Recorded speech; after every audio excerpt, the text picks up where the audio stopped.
Good evening, welcome to the Fire Burns Within channel again. Slightly cooler day today, can breathe a little bit better. It's been threatening to thunder down, but it's still somehow not done it in my neck of the woods here in London town. Anyway, let's get on with tonight's video. Bal Sagoth, the UK black metal band. Let's call them black metal. Although there's so much more than black metal, but I think the roots of the band are in black metal, but let's call them like symphonic, epic black metal. It's not a genre that I'm a fan of.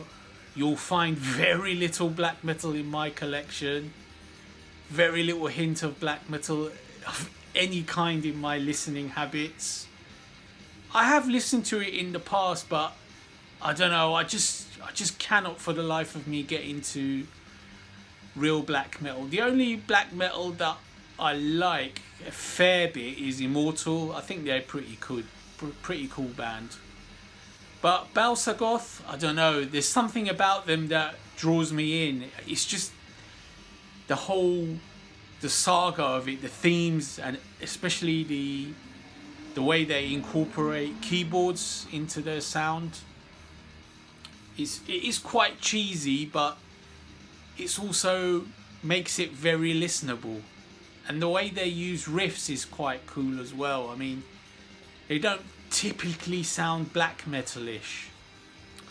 But anyway, I've got the whole 6 albums. This is one of the few bands where I've got the full discography. I'm such a fan of these guys. I never got to see them live. They played a few times, but I always missed them. I mean, they didn't play a lot, so the chances to see them, everything would have to fall right, and it never did for whatever reason I missed or whatever. I just never got to experience them live, which is a shame. I would have liked to see them live once, but I'm guessing that it wouldn't have sounded as good as it does on the records. I've tended to notice this, that with death and black or dark metal bands, when I hear them live, they don't tend to sound as good as they do on record. But anyway, let's get on with this. In 6th place is the debut album. It's called A Black Moon Broods Over Lemuria. It's a start for the band. It's a statement of intent. I mean, this is probably the most black metal of the whole 6 albums they've got.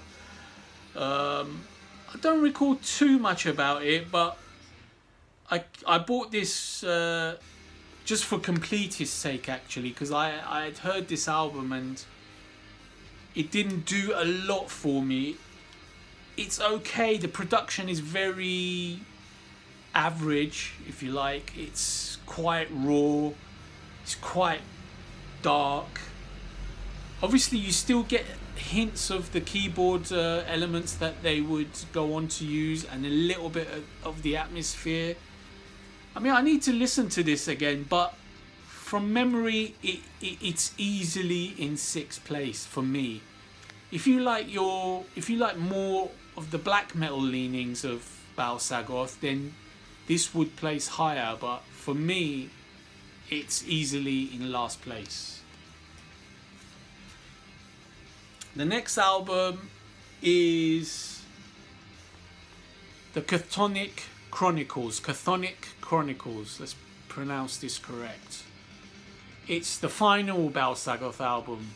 This was released in 2006 now, 2014. The first one was released, I forgot to say, doesn't say. My guess is it was released around 1995, it does say. So they lasted about 11 years between the first and the last. It's not bad going, really. They've managed to finish the full 6-album trilogy. I believe every album is linked to each other. It's a one long story.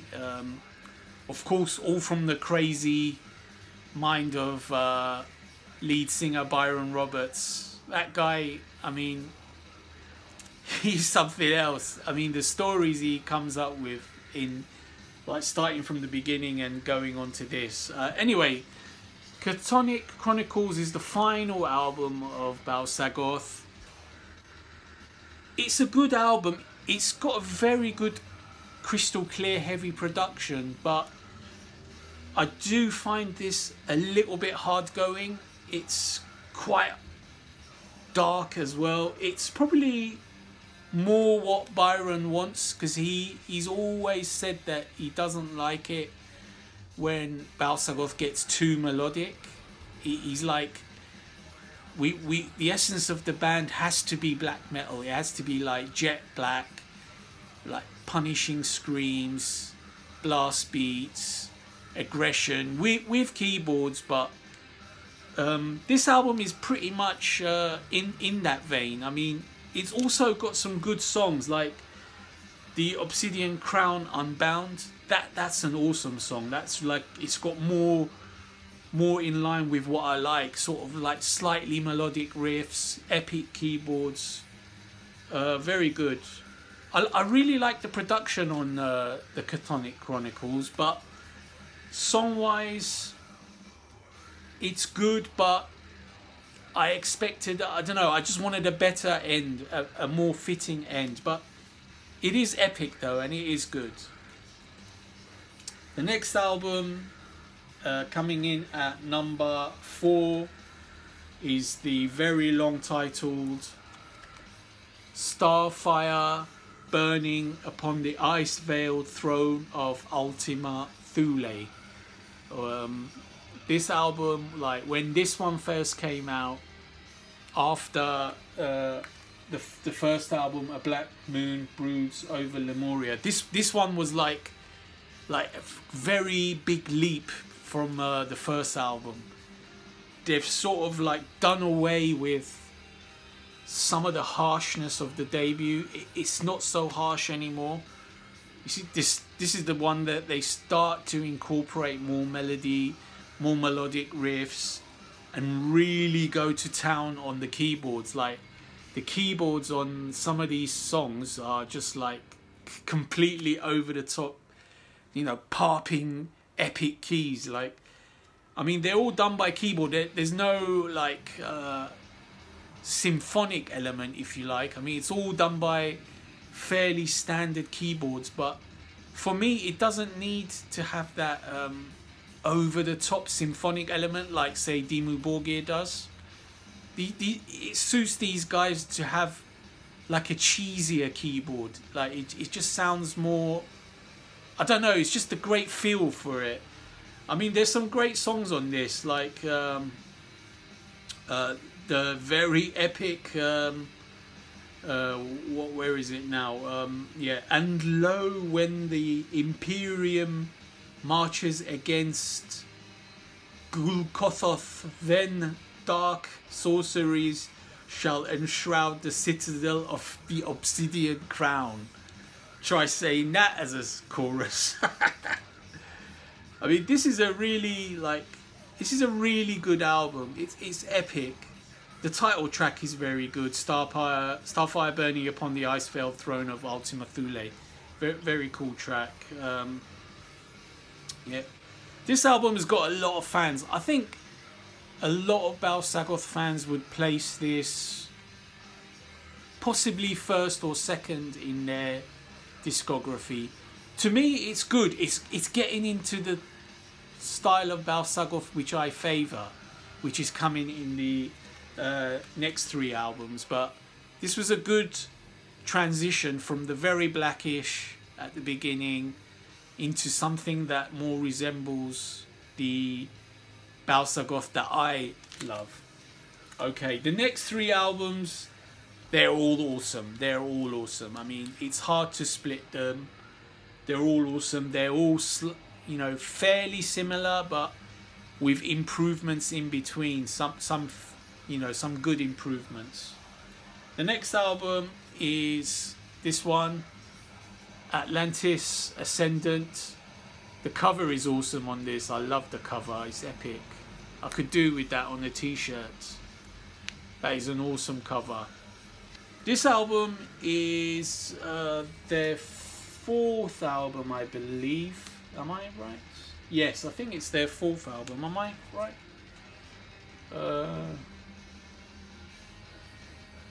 Yeah, I can't see the year on this.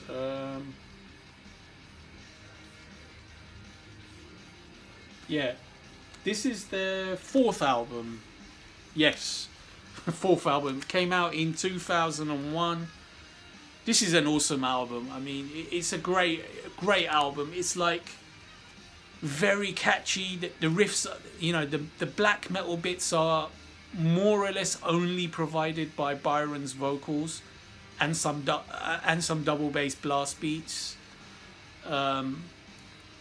The riffing is like very melodic, very catchy, almost power metalish riffing. That's probably why I like this band so much. The keyboards are very catchy.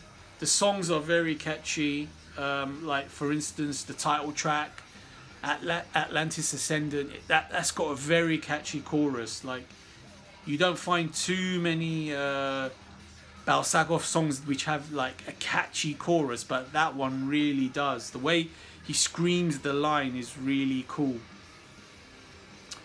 A lot of spoken bits. I should have mentioned that, of course. Obviously, Byron, he likes to narrate. Like Bal Sagoth is one of the few bands that use a lot of narration, a lot of storytelling, a lot of low-pitched baritone narration.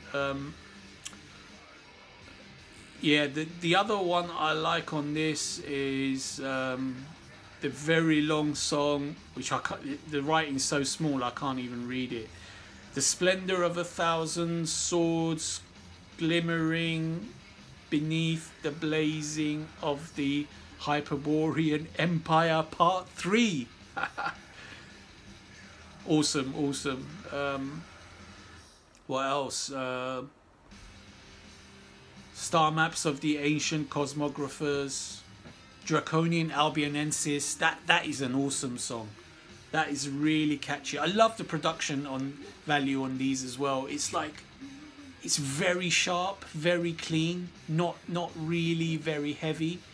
Some would call it thin, but I actually really like that kind of production. It's not like too bludgeoningly heavy, which is cool. Anyway, that was Atlantis Ascendant, number 3 in my list. Number 2 and number 1 will give away each other if you know Bal Sagoth, but I'm going to do it now. It's The Power Cosmic. Again, a very awesome cover. It's very similar to Atlantis Ascendant. These two are like twins. Atlantis Ascendant and Power Cosmic are like, I call these twin albums.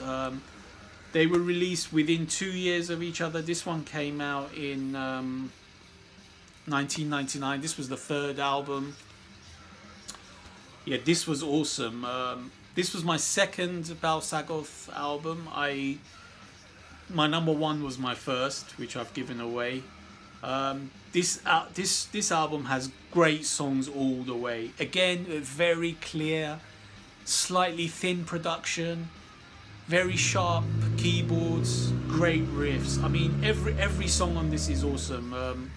I'll mention them all: The Awakening of the Stars, The Voyage Beneath the Mare Imbrium, The Imperial Lexicon. That's like got a very mighty chorus, very powerful, very epic.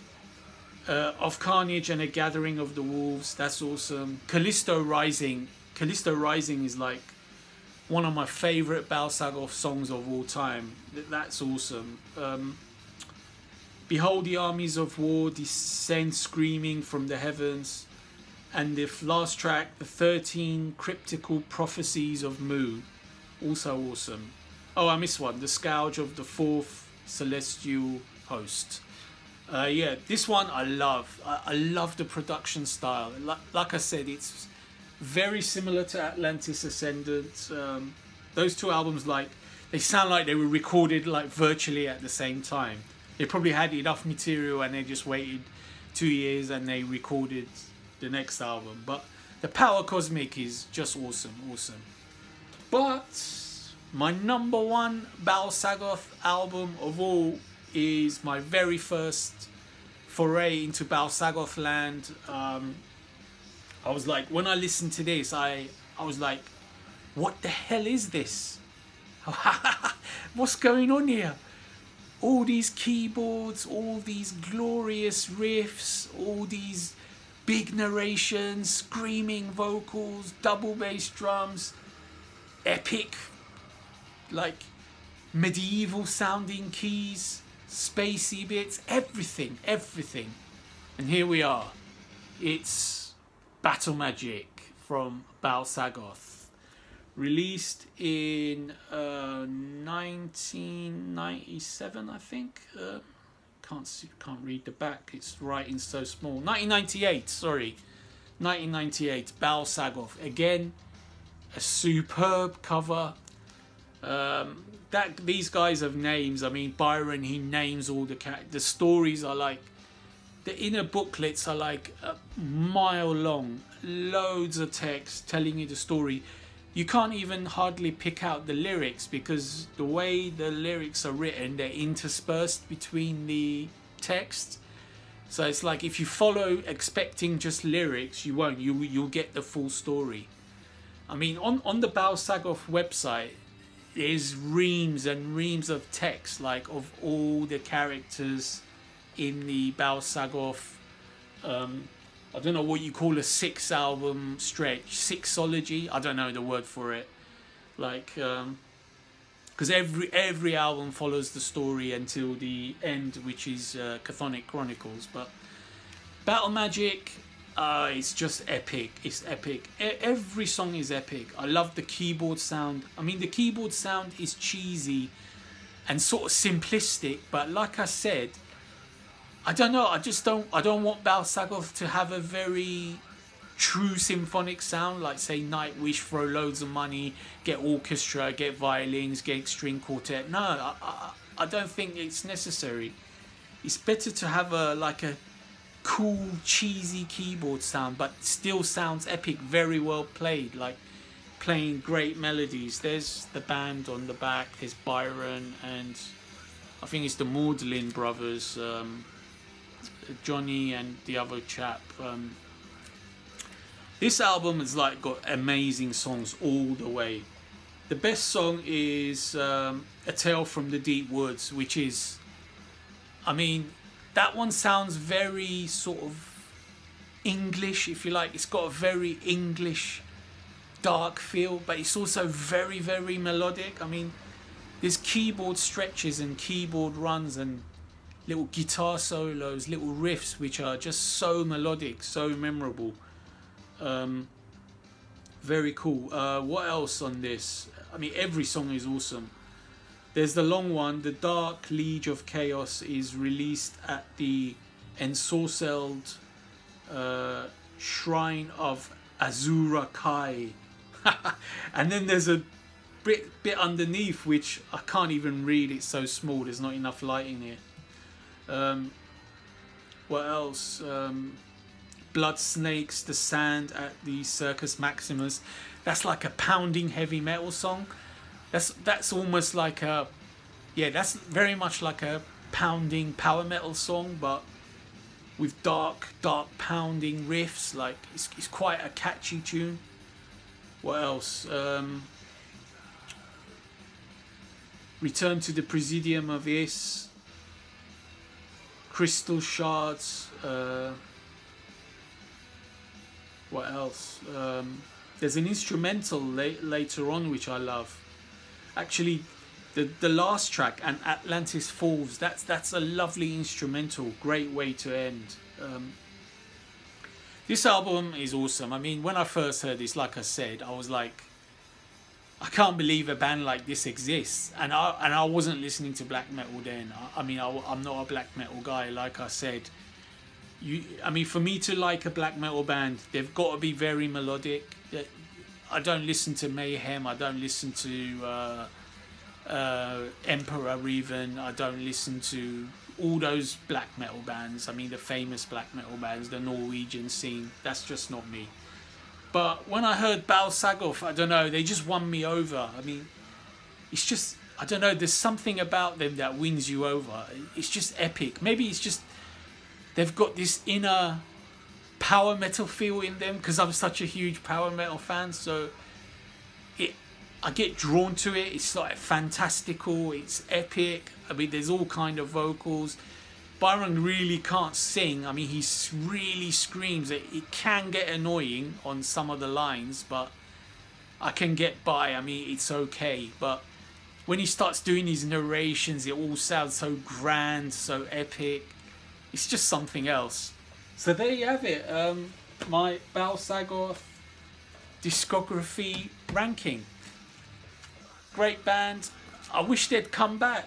I mean, I know Byron, he's doing stuff on, I see him posting on Twitter. I mean, he's doing his, I think he's doing his, what is it, animated cartoons, what's it called, animated magazines. I don't even know the word, what I'm trying to say. You know, the animated mags that are going with fantasy, for fantasy artists.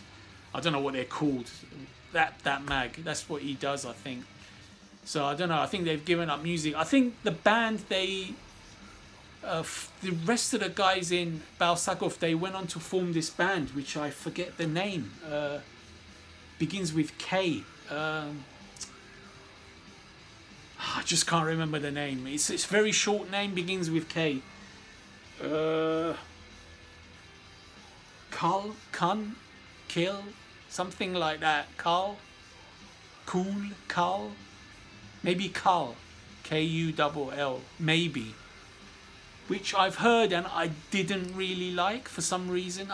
I need to maybe try again, but I just couldn't really get into it. The bits that I heard, so I miss Bal Sagoth.